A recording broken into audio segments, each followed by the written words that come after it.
Welcome to the Refurbishment Mastery podcast with me, Martin Rapley.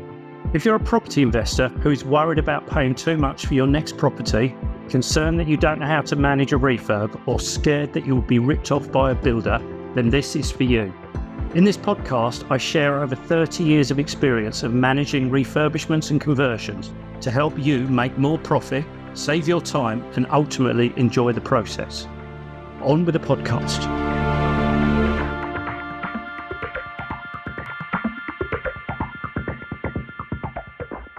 Sometimes when you get prices back from builders, they actually put some figures in, and after that figure they say provisional sum or maybe PC sum. So in this episode, I'm going to explain to you what those are and why they come about, and ultimately why you want to be doing your best to avoid them as best you can. So the first thing to say is that actually most builders don't know the difference between a provisional sum and a PC sum. In construction terminology, there are subtle differences between the two, but because builders generally don't understand the difference, from your perspective as property investors, I wouldn't worry too much about the difference. However, for completeness, in this episode, I will actually explain to you the difference between the two of them so that you do actually know. But don't worry about separating them out, and certainly don't worry that a lot of builders don't understand them and will use them in the wrong context. So a provisional sum is a figure that we put into our pricing document when we can't sufficiently describe the work that we want carried out. So, for instance, it could be that we don't actually know the extent of the work, we don't actually know the type of work we've got to do. For instance, you're looking at a property where all of the carpets are still down, perhaps there's someone still living in the property, but we know the floor's a little bit springy and we know that we've got to do some repairs. But until we take the carpet up and perhaps even take up some of the floorboards, we don't actually know exactly what that work is. So we could describe that as some work that we would carry out under a provisional sum. And we would say something like, allow a provisional sum of £500 for timber floor repairs. And in due course, once the works have started, once we've got builders on site and we've taken up the carpet and perhaps taken up the defective floorboards, we can actually agree with the builder the true cost of the works that actually need carrying out now that we can understand them in better detail. So that's one of the examples there.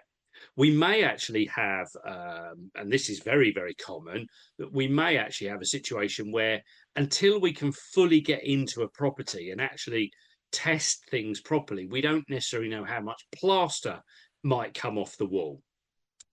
Particularly if we don't want to replace all of our plaster. If we've perhaps got most of the plaster feels quite good, but there's just some patches, we may not be able to test that fully before the builder's actually on site.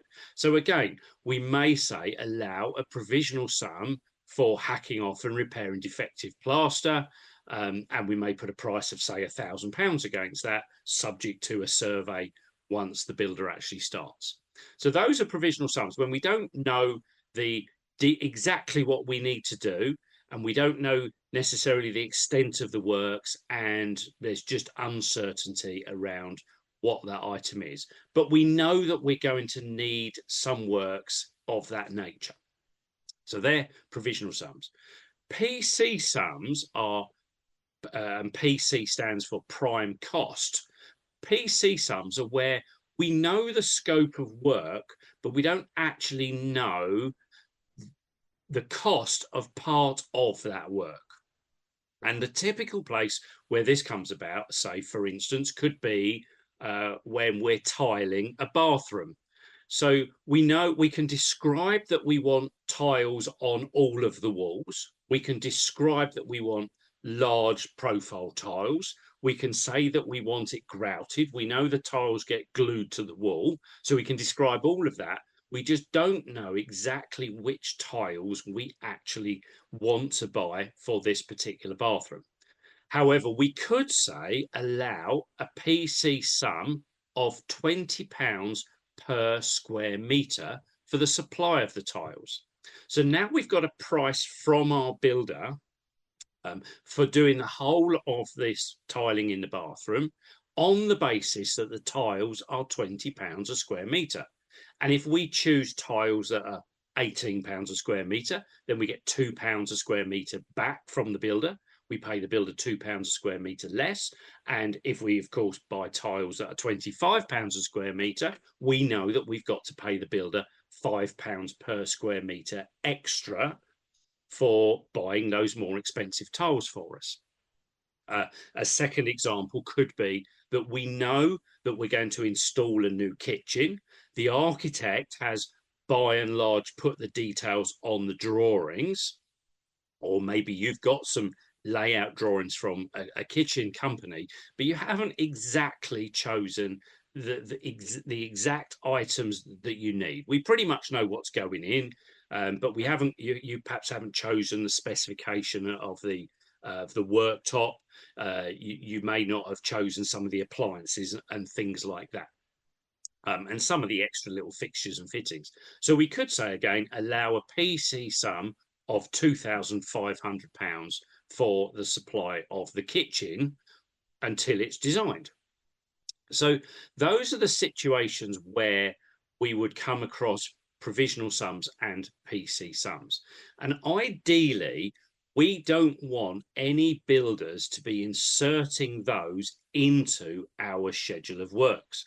Ideally, we need to be inserting them in before we send it out to the individual builders.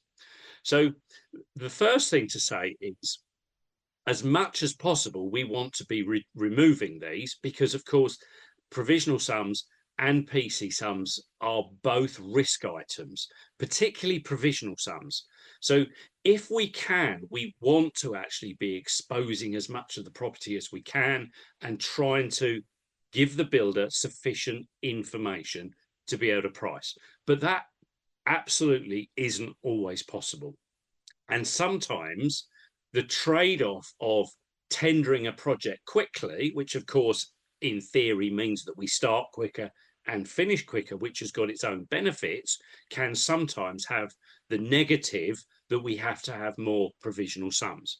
And on some larger projects, it wouldn't be uncommon to have provisional sums that are tens of thousands of pounds.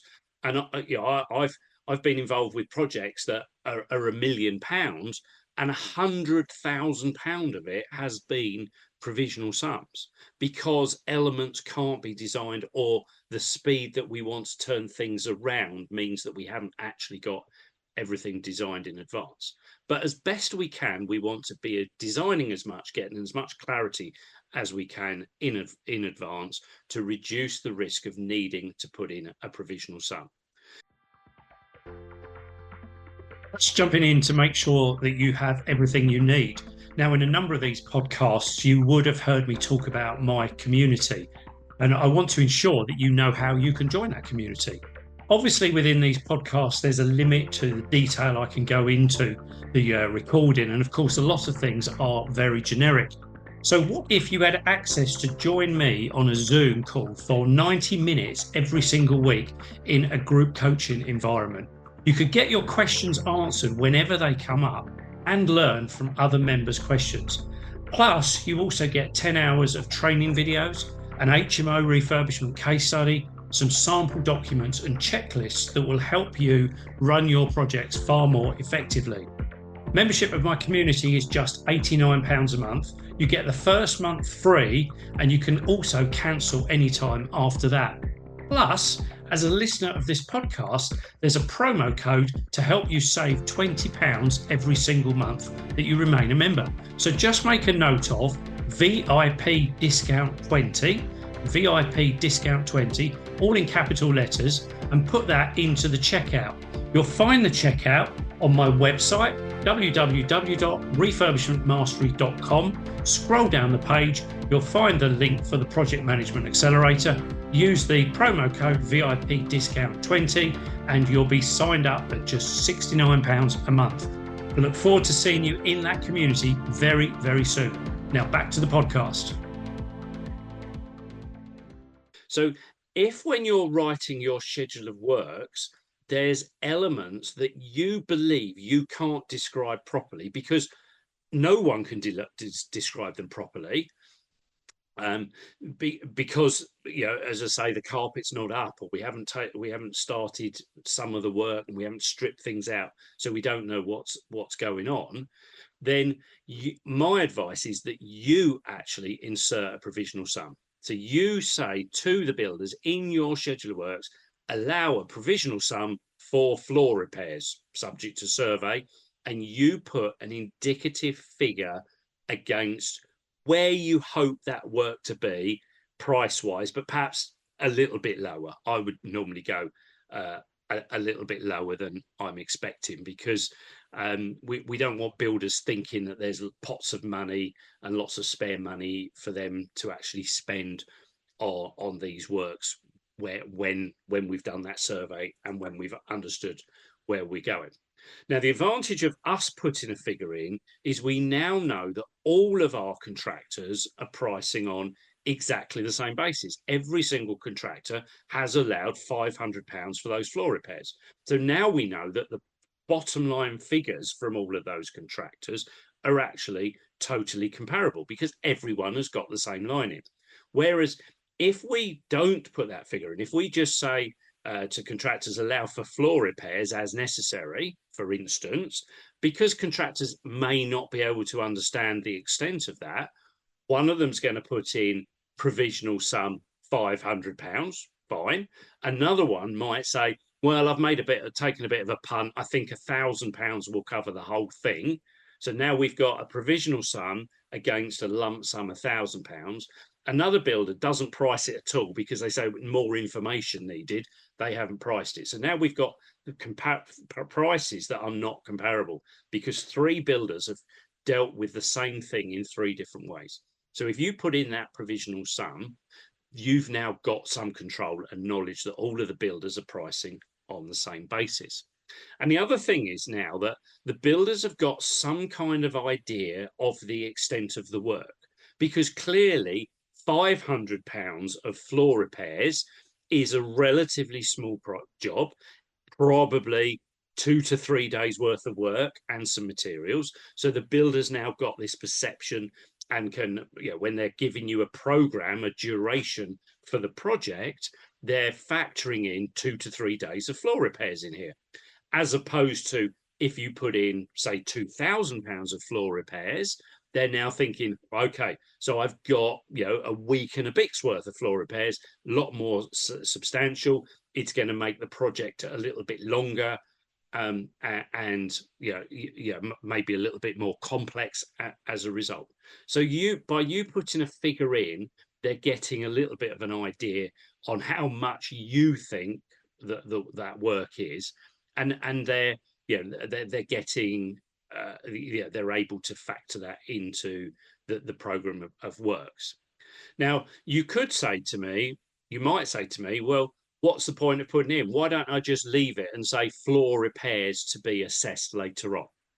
And absolutely, you could do that. You could say, put a line item in, floor repairs to be considered later. You could put an item in that says kitchens to be supplied by the client, and you don't need to worry about any of these figures. The only reason I would just suggest that perhaps that isn't the right way forward is psychologically, when we get prices in from builders, the first thing we do is we go to the bottom line. We look to see what that bottom line figure is. And psychologically, the figures that we see are the figures that go into our head. So if we see a quote from a builder that is, say, £40,000, and we might have several builders' prices around that kind of figure, it's very easy to get £40,000 in our head as the cost of this project. Now, if that £40,000 at least includes £2,500 for a kitchen and £500 for some floor repairs, we're not far away. If we've got lots of items that says to be assessed later and to be bought and purchased by the client later on, then that first figure that goes in our head, £40,000, perhaps could be 10,000 or more adrift because there's other items to add on. And importantly, if you're using these prices to get external finance, and in many cases passing these documents on to demonstrate the validity of your claim for external finance, then you run the risk that you don't get money for the whole project, because the lenders don't necessarily read all of the small print. And if you haven't asked for this additional money on top of your quote from the builder that you've sent on to the lender, then you do run the risk of not getting the funds that you actually need. So if I come back to the very first thing I said is why you get builders inserting provisional sums or PC sums, that is because they believe that you haven't given them sufficient information to describe that element of the work. So that's the reason you get them. By and large, you want to be avoiding them by, as you're writing your own schedule of works, inserting PC and provisional sums to those elements that aren't fully described, and then at least that way you're in control of them. So it's rare to have a project where there are no provisional and PC sums. Very rare, to be honest. It is possible, but it is. It is quite rare. So don't worry about having them. My advice is to take control and actually put them in yourself, and with the benefit that by using them you can tender your project quicker, therefore potentially save some money, some time and money at the end. The thing to remember is that they do add a small amount of risk as far as the budget goes on a project. So go into them with your eyes wide open. Try and put realistic type figures in, because it gives everyone a better indication of what's going on. But where you can, try and avoid them as much as you can. So PC sums, provisional sums, they have got some subtle differences. Don't worry too much if you get them mixed up, but use them sparingly where you need to speed things along and be aware of the risk. And I look forward to catching up with you on another episode. Thanks for listening to this podcast. Please do like, share and leave a comment where you can. If you need any guidance or advice with anything to do with your refurbishments or conversions, then don't hesitate to reach out. You can book a free call with me by clicking on the link at the top of my website, refurbishmentmastery.com. There's other ways you can contact me in the show notes as well. I look forward to speaking to you again soon.